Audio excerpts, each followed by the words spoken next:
bordel, encore la guillotine. Ce Macron...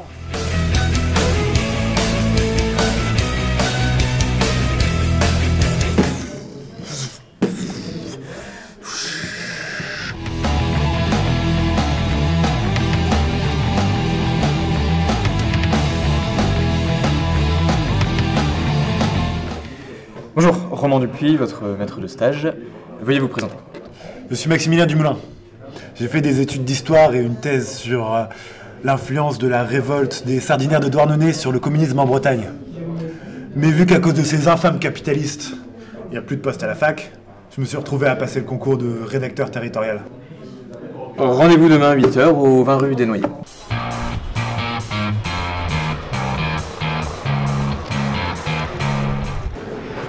Bonjour Maximilien. Roman, sortez de la piscine, si? Oui, avant de commencer la journée, je suis allé me faire quelques longueurs et je voulais vous montrer ce bâtiment qui a été construit dans le cadre du renouveau de Belleville en 2008 afin de combler le manque d'infrastructures dans le quartier. Et bien sûr, aucune médiathèque n'a été construite, hein. Ces politiques font vraiment n'importe quoi. Quoi, vous êtes contre la construction d'infrastructures sportives? C'est la première fois que je vois ça. Ce matin, au lieu d'aller faire trempette, je suis allé relire le Capital. Vous ne faites jamais sport? Bien sûr que non, j'ai toujours été dispensé. Et puis si je grossis, c'est génétique. On continue. Alors, nous voici devant le bâtiment qui abritera la future école supérieure de la mode. Une école de la mode. Qu'est-ce que c'est futile. Ah, je refuse de la suivre, la mode. Ça, elle est seule, tout ça, ça détourne les gens de la lutte. Ah. Mais vous savez, mon vieux, dans votre futur poste, il faudra un peu mieux vous habiller. Hein, mettez une veste, par exemple. Je refuse, c'est de la prostitution. Ok, il faudra se laver aussi. Se laver. Vous avez une idée de combien ça pollue de se laver? Hein? En plus, la propreté. C'est une construction intellectuelle bourgeoise. Ah. Parlons peu, parlons bien, comme dit les Suisses.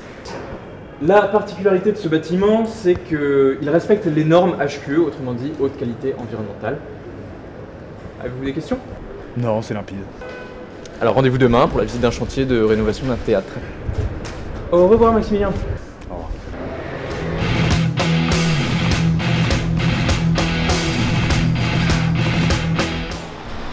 Vive la grande révolution! Vive le comité de salut public! Vive Robespierre! Bonjour Maximilien. Nous avons un problème, le directeur du théâtre ne peut pas venir. Son bus est bloqué au dépôt par les députés de la France Insoumise et les danseuses de l'opéra. Ces députés sont des héros. Robespierre et Staline auraient été fiers. Quant aux danseuses, bon, même si ça vaut pas le Bolchoï du temps de Brejnev, elles sont courageuses. Et puis, avec leur petit tutu, m'excite.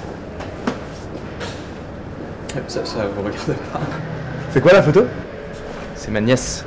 Votre nièce. Vous savez que mettre sa nièce en fond d'écran, c'est se renfermer dans son individualisme. Vous savez que c'est comme ça que la ministre de Darmanin a pris le contrôle de Vichy. Bon, j'en ai rien à foutre. Rendez-vous demain matin en haut du parc de Belleville. Ok, vous savez où c'est. Et puis, démerdez-vous, regardez Google Maps. Google Maps.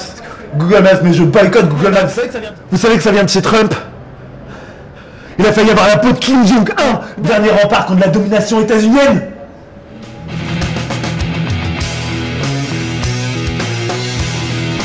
Ça va? Vous avez fait quoi hier soir? J'étais à la médiathèque. J'ai lu un livre très intéressant sur Robespierre. Et vous? Moi j'étais au Stade de France, voir France-Angleterre, tournoi à destination. Du rugby. C'est du fascisme, vous savez. Le culte de la force. Maximilien, j'en ai marre de votre connerie. Vous êtes viré. Ce Robespierre, vous auriez été exécuté pour ça. Vous savez qu'une gamine a été décapitée pour avoir marché sur une cocarde tricolore? Écoutez Maximilien, j'en ai rien à foutre de votre putain de dictateur. Okay? Vous êtes un putain de fasciste! Moi, fasciste. Oui, fasciste! Moi, un fasciste. Mon grand-père était premier secrétaire de Jean Moulin, alors je suis loin d'être un fasciste. Et dernière chose, changez de voie parce que l'urbanisme, c'est vraiment pas fait pour vous.